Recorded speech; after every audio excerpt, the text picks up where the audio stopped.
तो दोस्तों क्या स्पाइस मनी एजेंट का जो बिजनेस है वो खतरे में है, यानी कि बिजनेस जो है वो आपके इनकम काफ़ी कम होने वाला है।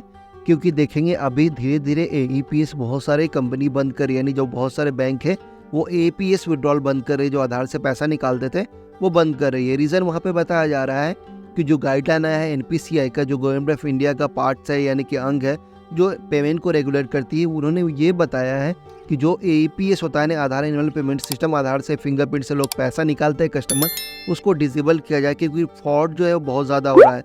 यानी कि फिंगरप्रिंट यूज़ करके लोग पैसा निकाल ले रहे हैं, उनको कस्टमर को पता भी नहीं चल रहा है कैसे पैसा निकल रहा है। बहुत सारा कंप्लेन हुआ, तो यहाँ पे ये एनपीसीआई ने फाइनली गाइडलाइन जारी किया कि अब सारे कस्टमर का जो है वो डिसेबल किया जाएगा एईपीएस। तो यहाँ पे इंडिया कुछ दिन पहले देखेंगे बैंक ऑफ बड़ौदा ने किया था, आधार से पैसा नहीं निकल रहा था, बार बार कुछ ना कुछ एरर आ रहा था। अभी आप देखें इंडियन बैंक का सेम वही हो रहा है, एरर आ रहा है, आधार अपडेट बता रहा है तो ये एरर तो वो एरर। लेकिन आपको जब पता करने जाएंगे तो पता ये चलेगा कि इंडियन बैंक ने आपका जो एईपीएस सिस्टम है उसको डिसेबल कर दिया है।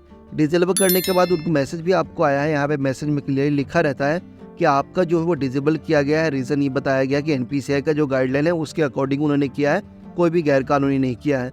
अब यहाँ पे क्या होगा, स्पाइस मनी जो एजेंट है वो एईपीएस का ज़्यादातर यूज़ करते हैं। सर्विस तो इसमें बहुत सारा है, यानी कि इसमें पैन कार्ड है, आपका उद्यमी आधार है, आपका यहाँ पे अकाउंट वगैरह खोलना है, बहुत कुछ है।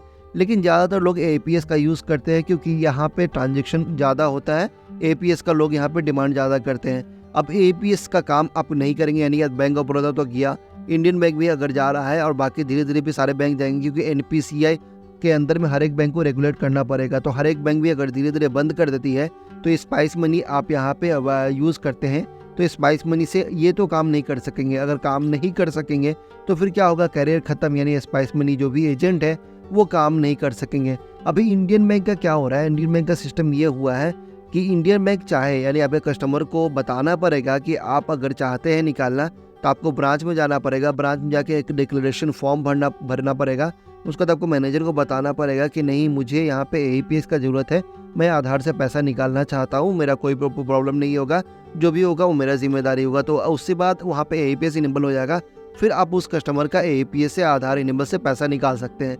लेकिन यहाँ पे आपके बिजनेस में बहुत ज़्यादा फ़र्क आएगा, ये चीज़ ध्यान रखिएगा।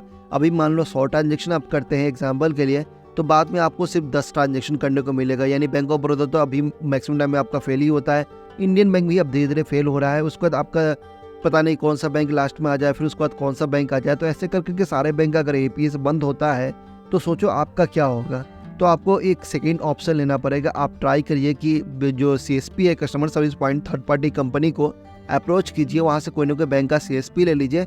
इससे क्या होगा कि जो भी आपका यहाँ पे इनकम पे फ़र्क पड़ रहा है उससे वो रेगुलेट कर सकिएगा, उससे वो जो इनकम कमी है वो उसको पूरा कर सकिएगा। तो दोस्तों इस वीडियो में मैंने आपको स्पाइस मनी एजेंट है तो आपको मैंने बताया है कि एईपीएस का ही अगर आप निर्भर करें ज़्यादा तो आपके साथ क्या होने वाला है। तो दोस्तों उम्मीद है वीडियो इन्फॉर्मेटिव लगा होगा और उम्मीद है कि आप पहले ही से सतर्क रहेंगे मेरा इस वीडियो को देखने के बाद।